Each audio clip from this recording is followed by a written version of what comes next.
Terkini, rupanya projek pembinaan di lokasi kebakaran paip gas ada kelulusan. Aneh.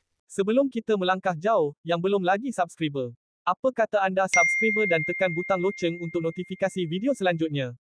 Datuk Bandar Subang Jaya, Datuk Amirul Azizan Abdul Rahim, mengesahkan bahawa projek pembangunan berhampiran lokasi kebakaran saluran paip gas bawah tanah di Putra Heights semalam telah mendapat kelulusan daripada pihak berkuasa tempatan. Menurut laporan berita harian, projek ini tidak berada dalam rizab laluan ROW Petronas dan telah diberikan kelulusan serta kebenaran merancang kilometer pada 2022.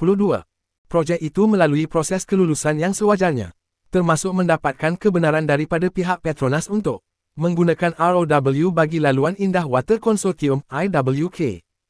Beliau juga menjelaskan bahawa kontraktor yang terlibat adalah panel yang diluluskan oleh IWK dan Petronas.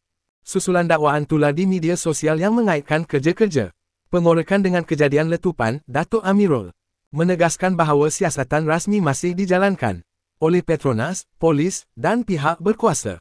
Buat masa ini, apa yang tersebar di media sosial bukanlah kenyataan rasmi.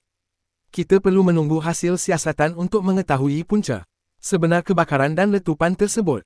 Beliau turut memaklumkan bahawa projek tersebut sepatutnya siap pada Disember tahun lalu, namun mengalami kelewatan kerana masih dalam proses mendapatkan sijil perakuan siap dan pematuhan (CCC).